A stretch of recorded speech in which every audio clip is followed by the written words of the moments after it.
Tuesday Treasures. Tuesday the 5th of May, 2020. With lockdown producing at least a temporary improvement in air quality, this week we remembered Didcot's large coal-fired power station that was a distinctive feature of the area from construction in the mid-1960s until demolition, which is now almost complete. Amongst the fascinating items in the Great Western Trust collection is this BRWR December 1966 notice to staff of the just commissioned track and signalling for the merry-go-round coal trains that fed the newly built complex. It is said that satellites could track gases from the Didcot plant as they streamed eastward to the Black Forest in Germany. Building of the power station started in 1964, some 3 years after the formation of the Great Western Society in 1961.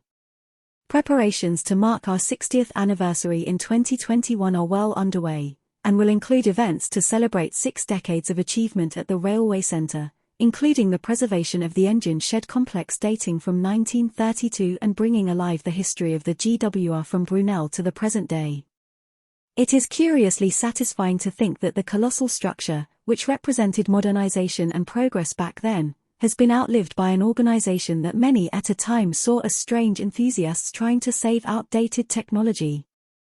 The incline to the center's historic coal stage was the perfect vantage point when the power station cooling towers were demolished on the 27th of July, 2014. Tuesday the 12th of May, 2020. Railway modeling is enjoying increased interest and popularity during lockdown, but it's hard to believe in today's railway employment environment that this brochure was published by the railway executive of the nationalised British Railways in the early 1950s, to detail their very own and large model railway.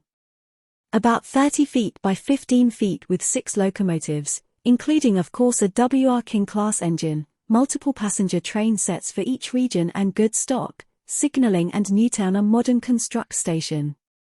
The picture shows its debut at the Schoolboys' Own exhibition at the Royal Horticultural Hall, London on January 1 to 15, 1949.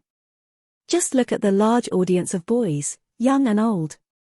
It went on to be displayed throughout the country in departmental stores and at the Festival of Britain in Glasgow in 1951. Why go to such lengths? Well, it included advice that BR had many staff vacancies for those wanting a career on the railways. How many took that offer up, we wonder? And, whatever happened to that remarkable model railway? Tuesday the 19th of May, 2020. These 2 undated photographs were taken by staff within the railway signalling works at Reading probably in the 1950s. If we can grasp the scale of just how large an undertaking both the GWR and then BRWR operated with its mechanical signal boxes, these photos illustrate the size of just one 101 lever frame being constructed for Llandilo Junction. The fitters are stood behind the awesome folded chart by which the individual mechanical locking was to be created within that massive frame behind them. The second photo shows its reverse side. Once fully tested, that frame had to be reduced to sections fit for railway wagon transport to the target site in South Wales, installed, recommissioned, and then operated by shift-working signalmen. All in a day's work. Tuesday the 26th of May, 2020.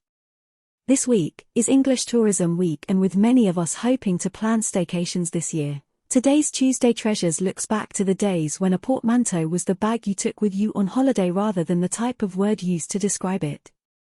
In the Edwardian era, once the GWR had completed its vast network and had created accelerated services through heavy investment in cut-off lines, it began a massive campaign to exploit the holiday and tourist traffic potential of the areas it served, not least those of the West Country, Cornwall, Devon and Somerset.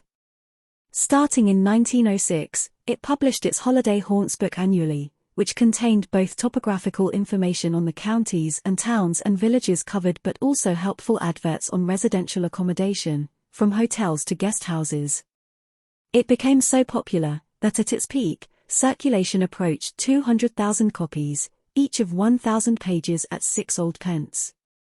The very last issue of 1947 is one of the 2 illustrated, after which under nationalisation the British Railways Western Region and all other regions issued BR holiday guides until their demise with the 1962 issue.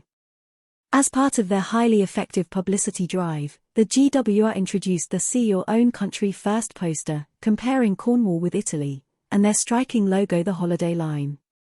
So important was this whole initiative, that a large contingent of their publicity department staff became established to ensure each year, Holiday Haunts was accurate and attractive. They even advertised in the Times, Holiday Haunts express trains from all over their system, by which prospective holidaymakers could travel between April and June, at 1/5 of the ordinary fares to their intended location to explore and possibly pre-book accommodation. So, just as Visit England rightly encourages us to use summer 2020 to explore this country's delights, they could do worse than employ the GWR's highly successful message, See Your Own Country First. The Great Western Trust Museum at Didcot holds a complete set of all the GWR Holiday Haunts publications and its BRWR successors. They are a treasure trove of UK social history, far beyond their railway association.